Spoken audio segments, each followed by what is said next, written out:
Welcome. This is Radio Pras.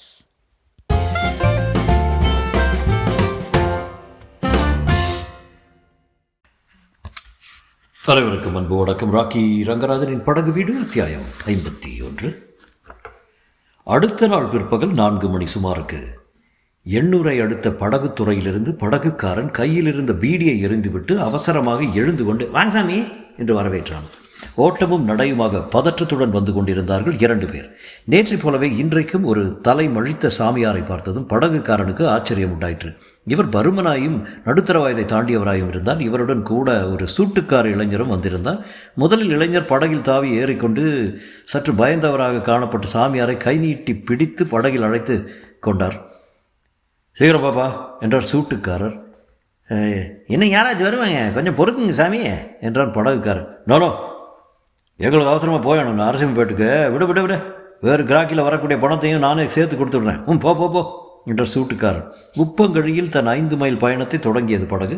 சின்னச்சாமியார் உள்ளுக்குள் பதற்றப்பட்டு கொண்டிருந்தார். அதிகம் பேசவில்லை. கையை பிசைவதும் நெட்டி எடுத்துக்கொள்வதுமாக வெகு நேரம் தவித்து கொண்டிருந்தவர் கடைசியில், இப்படியே நம்ம திட்டமெல்லாம் கெட்டுவிட்டதா டாக்டர், என்ன ஆகுமோன்னு பயமாக இருக்குதா டாக்டர் என்றார். கெட்டுதான் போய்விட்டது சட். தன் உள்ளங்கையில் வெறுப்புடன் ஒரு குத்து விட்டு கொண்டு தன்னையே நொந்து கொண்டார் டாக்டர் சம்பத். சுவாமிஜி ராத்திரி மடத்துக்கு வருவார்னு திருப்பி சொன்னானே ஹரி, அப்போது பார்த்து கொள்ள வேண்டியலான்னு இருந்துற மணி சுவாமிஜியே தேடிக்கொண்டளவா புறப்பட்டு விட்டான்.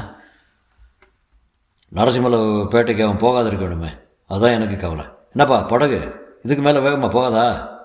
இதோ சாமியே போயிருக்க மாட்டான், அவனுக்கு எப்படி தெரியும்? ஹரி தான் கடைசி வரையிலும் சொல்லலையே என்றார் சின்னச்சாமியார். போலீஸில் இருக்கிறவன் ஆயிட்டு எங்கெல்லாம் அவனுக்கு ஆள் இருக்குமோ. சுவாமிஜிக்கு ஒன்றும் நேர்ந்து விடக்கூடாது, அதை தடுக்க வேண்டும்னு தான் இத்தனை அவசரப்படுத்தி உங்களை அழைச்சி வந்தேன். நாம் ஏதோ ஒன்று நினச்சி ஏதோ ஒன்று பண்ண போக அது சுவாமிஜி ஆபத்தாக முடிஞ்சு போயிட்டுது. அவரை நான் தப்பாக நினச்சவன் தான், மதிக்காமல் நடந்து கொண்டவன் தான். ஆனால் உங்களிடம் வந்தேன்னு ஒரு நாள், அன்றைக்கு என் உள்ளத்தில் பெரிய மாறுதல் ஏற்பட்டு விட்டது. அன்று உங்களிடம் சொன்ன மாதிரி சுவாமிஜியின் நகத்துக்கு தீங்கு ஏற்படுவதாக இருந்தால் கூட இந்த கட்டை அதை காப்பாற்ற உயிரை கொடுக்க தயார். டாக்டர் சம்பத்தை வேறு கவலைகளும் வதைத்து கொண்டிருந்தன. சத்யா பத்திரமாகத்தான் இருப்பாள், நர்சிங் ஹோமில் கிறிஸ்டி பார்த்து கொள்வாள். ஆனால் மணிக்கு எங்கேயாவது செய்தி எட்டி அவன் சத்யாவை பிடித்து கொண்டார். அவளை தனியாக விட்டு வந்தது பிசகோ இல்லை மணி ராதானந்தரை தேடித்தான் கிளம்பி இருக்கிறான். ஏறப்பா, இன்று 11-12 மணிக்கு பிறகு யாராவது பட்டணத்திலிருந்து உன் படகுல வந்தாங்களா என்று படகுக்காரனை கேட்டார் டாக்டர். வாலிப வயசாய டிப்டாப்பாக ட்ரெஸ் பண்ணிவிட்டு சிகரெட் பிடிக்கிறப்பல அப்படி யாரும் வரலிங்க. ஒரு கிழவி தான் கொத்தவால் சாவடியில் முந்திரி கொண்டு போய் போட்டிட்டு திரும்பிச்சு. உன்னை தவிர இங்கே எத்தனை படகுக்காரர் இருக்காங்க என்று சின்னச்சாமியார் கேட்டார் கவலை தீராதவராக. இன்னும் ஒரு 2-3 ஆள் உண்டு சாமி. 2 நாள் முன்னாடி 4 வாட்டி வாந்தி எடுத்தான்னு சொல்லி ஒருத்தனை தண்டையார்பட்ட ஆஸ்பத்திரி சேர்த்துட்டாங்க. 2 பேரே சோமாரி பசங்க, படகை விட்டுட்டு எங்கேயோ போயிருக்கான். இப்போதைக்கு நான் ஒருத்தன் தான் இருக்கானுங்க என்றான் படகு ஊட்டி. இருட்டும் வேளைக்கு சற்று முன்னதாக நரசிம்மலுப்பேட் கரையை அடைந்தது படகு. ஆயுர்வேத வைத்தியர் அனந்தாச்சாரிய வீடு எங்கேயா இருக்க என்று டாக்டர் கேட்டார். தோப்பை தாண்டி போங்க, நேற்றோ இன்றைக்கோ கல்யாணங்க அவங்க வீட்டில் என்று கை நாட்டி விட்டு காது இடுக்கிலிருந்து ஒரு பீடை எடுத்து பற்ற வைத்து கொண்டான் படகோட்டி. முந்திரி காட்டுக்குள்ளாக 2 உருவங்களும் மறைந்தன. புகையுடன் தன் ஆச்சரியத்தையும் வாய்விட்டு வெளியிட்டான் படகோட்டி. நேற்று இதே நேரத்துக்கு வைத்தியரை தேடிக்கிட்டு ஒரு சாமியார் போனார், இன்றைக்கி இன்னொரு சாமியார், ஒரு டாக்டரையா என்னடா வந்துச்சு இந்த ஓட்ட நரசிம்மலுப்பேட்டைக்கு. அதே இருட்டவிருந்த வேளையில் ஆயுர்வேத வைத்தியர் தம் வீட்டை விட்டு புறப்பட்டு சத்திரத்தை அடைந்தார். முட்டை விளக்கின் வெளிச்சத்தில் தியானத்தில் ஆழ்ந்திருந்த ராதானந்தரை தொந்தரவு செய்யாமல் காத்திருந்தார். தியானம் கலைந்து அவர் விழித்த பிறகு, ஒரு 10 நிமிடம் என் இல்லத்துக்கு எழுந்தருள வேண்டும் என்று கேட்டுக்கொண்டார். என்ன விஷயம்? வந்தால் சொல்கிறேன் என்றார் கிழவர். ராதானந்தர் மெல்ல சிரித்துக்கொண்டே அவரை பின்தொடர்ந்தார். இந்த கிராமத்தையும் ஜனங்களையும் அவருக்கு மிகவும் பிடித்து விட்டது. ஒரு தொழிலாளியும் அவன் மனைவியும் தங்கள் குழந்தையை எடுத்து வந்து அவர் முன்னிலையில் கிடத்தி பெயர் சூட்டும்படி கேட்டுக்கொண்டார்கள். ஒரு முதியவர் தன் பேரன் அமெரிக்காவுக்கு போய் ஒரு வெள்ளைக்காரியை மணந்து கொண்டு விட்ட கதையை சொல்லி புலம்பினார். இன்னொரு அம்மாள் தான் மடத்துக்கு வந்து தங்கியிருந்து கூட்டி மெழுகி சமையல் செய்து உதவ தயாராக இருப்பதாகவும் வரலாமா என்று கேட்டால், தியானத்தின் போது மனம் ஒரு நிலைப்பட மாட்டேன் என்கிறதே, என்ன செய்யலாம் என்று கேட்டவரும் ஒருவர் இருந்தார். ஆக மக்கள் தனக்களிக்கும் மதிப்பையும் மரியாதையும் கண்டு மன நெகிழ்வுற்றிருந்தார் ராதானந்தர். வைத்தியரின் வீட்டு முன்புறத்தில் 2 பெட்ரோமேக்ஸ் விளக்குகள் புஷ் என்று பெருமூச்சு விட்டு கொண்டிருந்தன. ஜமுக்காலம் ஒன்று விரிக்கப்பட்டிருந்தது. 20-30 பேர் உட்கார்ந்திருந்தார்கள். புதுமண தம்பதிகளும் சாதா உடையில் முன் வரிசையில் காணப்பட்டார்கள். வீட்டை அடைந்ததும் அனந்தாச்சாரி, வேறொன்றுமில்லை, கல்யாண வீடாக இருக்கிறது, 4 பேர் சேர்ந்து கூடியிருக்கிறார்கள்.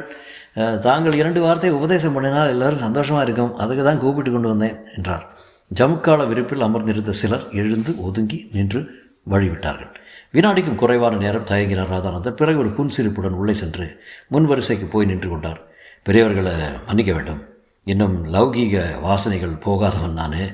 உபன்யாசங்கள் செய்ய தகுதியும் இல்லை, பழக்கமும் கிடையாது. அதற்கேற்றவர் சுவாமி பிரம்மானந்தர். திடுப்பென்ற அவர் பார்வை தெருவை நோக்கி நிலைகுத்தி நின்றது. விழிகள் விரிந்தன வியப்பினார். அதோ அவரே வந்துவிட்டார் என்று கூட்டத்தினருக்கு அறிவித்தவர், இப்படி வாருங்கள், தங்களுக்காகத்தான் காத்திருக்கிறோம் என்று அழைத்தார். சூழ்நிலை மறந்தவராக சின்னச்சாமியார் ஓடி வந்தார். கூச்சமின்றி காலில் விழுந்து வணங்கினார். சுவாமிஜி, நான் தங்களுக்கு ஆபத்து எதுவும் இல்லையே என்றார் தழுதழுத்த குரலில். நானும் டாக்டர் சம்பத்தும் முக்கியமான காரியமாக தான் வந்திருக்கோம், தாங்கள் தயவு பண்ணி புறப்பட்டால் நல்லது என்று அவசரப்படுத்தினார். இருக்கட்டும், இதுவும் முக்கியமான வேலை தான் என்றார் ராதானந்தர். பின்னர் சின்னச்சாமியாரிடம் ஆன்மீக விஷயமா 2 வார்த்தை பேச வேண்டும் என்று கேட்டுக்கொண்டார்கள். தாங்கள் தான் பொருத்தமானவர் என்று சொல்லிக் கொண்டிருந்தேன், வந்துவிட்டீர்கள், பேசுங்கள் என்று சொல்லிவிட்டு சட்டென உட்கார்ந்து விட்டார் முன் வரிசையில். நான் இந்த நிலையில் சின்னச்சாமியாரின் கண் முனையில் நீர் தழும்பிற்று. ஆனாலும் ஆசிரியருக்கு பயப்பட்டு நடக்கும் மாணவனைப் போல தழுதழுத்த குரலிலேயே, சுவாமிஜியின் கட்டளைப்படி என்று பீடிகை போட்டுக்கொண்டு 10 நிமிடங்கள் வரையில் தெளிவாகவும் செறிவுடனும் பேசினார். கனல் தெரிக்க வைக்கும் பேச்சாளர் அல்ல என்றாலும் மிகவும் இயல்பான நேரடியான தோரணையில் பேசியதால் முதல் 2 வாக்கியம் முடியும் முன்னே அந்த 20-25 பேரும் கட்டுண்டு போனார்கள். டாக்டர் சம்பத் ஒருவர்தான் இருப்பு கொள்ளாமல் தவித்து கொண்டிருந்தார். வந்த காரியம் என்ன, இங்கே நடப்பதென்ன? ராதானந்தர் இந்த இடத்தை விட்டு புறப்பட்டிருந்தால் நல்லதாயிற்று, இல்லாவிட்டால் கைப்பிடியாக பிடித்து பத்திரமான ரகசியமான வேறொரு இடத்துக்கு அழைத்து சென்று விட வேண்டும் என்று தீர்மானத்துடன் வந்திருந்தவருக்கு ராதானந்தரின் பதற்றமின்மையையும் சின்னச்சாமியாரின் ஆன்மீக சொற்பொழிவும் எப்படிப்பட்ட எரிச்சலை தந்திருக்கும் என்று சொல்ல தேவையில்லை. இன்னும் அவர் தோல்வியை ஒப்புக்கொள்ள தயாரில்லை. மூளை ஒரு பக்கம் கணக்கு போட்டு கொண்டிருந்தது. எந்த நிமிடத்திலும் மணி வரத்தான் போகிறான், இங்கே எந்த நிமிடத்திலும் ராதானந்தரை தாக்கத்தான் போகிறான். சென்னை பவானி மடத்தில் நடத்தவிருந்த நாடகத்தை ஏன் இந்த குக்கிராமத்தில் நடத்தக்கூடாது? ஏன் ராதானந்தரை அப்புறப்படுத்திவிட்டு அந்த இடத்தில் தான் இருந்து கொள்ளக்கூடாது? தன் பழைய திட்டத்தை திரும்ப அலசி பார்த்து கொண்டிருந்தார் டாக்டர். மன்னிக்கணும், குறுக்கே பேசுகிறேன்னு கோபிக்கக்கூடாது. ஒரு பெண் குரல் கேட்டது கூட்டத்தின் பின் கோடியில் இருந்து. திடுக்கிட்டவர்களாய் அத்தனை பேரும் திரும்பி பார்த்தார்கள், டாக்டர் உட்பட. அடுத்த வினாடி சத்யா என்று கூவிய வண்ணம் எழுந்து பின்னே ஓடினார் சம்பத். இங்கே ஏன் இவள் வந்தாள்? எப்படி வந்தாள்? கண்கள் செருகிய நிலையில் இருந்தாள் சத்யா. அவளை தன் மீது சாய்த்தவாறே அணைத்து நடத்தி கொண்டு ராதானந்தரிடம் வந்தாள் ராணி. 20 பேர் தான் என்றாலும் மகா கூட்டம் போன்ற சந்தடி ஏற்பட்டது அங்கே. கிழவர் அனந்தாச்சாரி பாவம் நிலை குலைந்தவராக என்னது என்று சுற்றி சுற்றி வந்தார் கூட்டத்தினரை. ராதானந்தர் மட்டும் அமைதி இழக்காதவராக, என்ன சொந்த பிரச்சனை என்றார் புன்முறுவலுடன். ராணி கைகளை குவித்து பயபக்தியுடன் ராதானந்தரிடம் சொன்னார், நல்ல விஷயத்தை பற்றி உபன்யாசம் நடந்து கொண்டிருக்கும் போது நான் கெடுப்பது தப்பு தான், ஆனால் இந்த பெண்ணோட பரிதாபமான நிலைமையும் பார்க்க வேண்டாமா? எனக்கு பொறுக்கலை, இங்கே அழைத்து வந்து விட்டேன். ராணியை பின்தள்ளி கொண்டு சத்யாவை நெருங்கினார் டாக்டர் சம்பத். சத்யா, எப்படி நீங்கள் வந்த? நர்ஸு உனக்கு இன்ஜெக்ஷன் போடல என்று கையை பிசைந்து கொண்டார். இன்ஜெக்ஷனோ இன்னொன்னோ எனக்கு தெரியாதுங்க என்று குறுக்கிட்டு பதிலளித்தாள் ராணி. மடத்தின் வாசல்லே இவங்க தள்ளாடி விழுகிற மாதிரி வந்து கொண்டிருந்த போது நல்ல வேளையை நான் பார்த்தேன். சுவாமிஜியை தேடித்தான் வந்தாங்கன்னு இங்கே அழைத்து வந்தேன். சத்யா, நிமிர்ந்து என்னை பார் சத்யா என்று அதட்டினார் ராதானந்தர். கொஞ்சம் கொஞ்சமாக சத்யாவுக்கு உணர்வுகள் திரும்பினார் போலாகின. கண்களின் கலக்கமும் மயக்கமும் தெளிந்தன. பல விஷயங்களை ஒரே சமயத்தில் நினைவுபடுத்திக் கொள்ள முயன்றவளாக புருவங்களை நெறித்து சிரமப்பட்டாள். அத்தான் என்ற வார்த்தை அவள் நாவை பீத்து கொண்டு வெளிப்பட்டது. பிறகு ஒரே அடியாக எல்லாம் ஞாபகத்துக்கு வந்தவனவோ விம்மலும் புறப்பட்டது. கண்ணிலிருந்து தாரை தாரையாக நீர் கொட்டியது. சத்யா, உனக்கு நன்றாய் தேவையில்லை, எப்போது மயக்கம் நீங்கிவிட்ட மாதிரி இருக்க என்று பரிவோடு அவளை தன் மீது அணைத்தவாறு விசாரித்தார் டாக்டர் சம்பத்.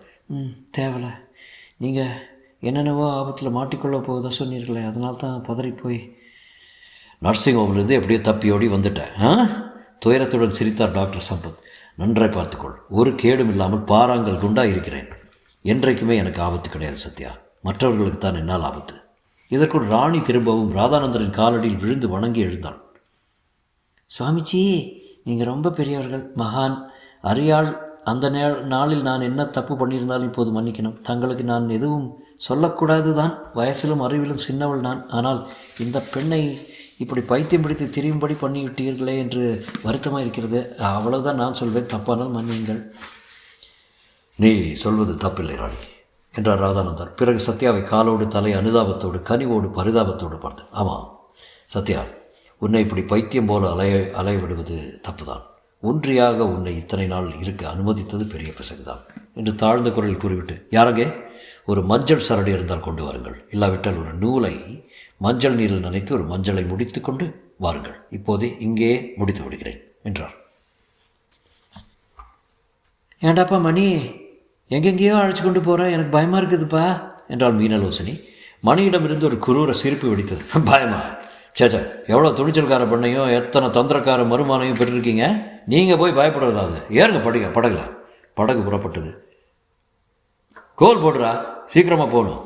டா போட்டு பேசப்பட்டதில் படகுக்காரனுக்கு கோபம். மீனலோசனியோ வீட்டிலிருந்து கிளம்பிய போது மணி காட்டிய பதற்றத்துக்கும் இப்போது தொனிக்கும் கிண்டலுக்கும் உள்ள வேற்றுமையை எண்ணி வாயடைத்து போனவளாய் படகின் மூலையில் ஒடுங்கி கொண்டிருந்தாள்.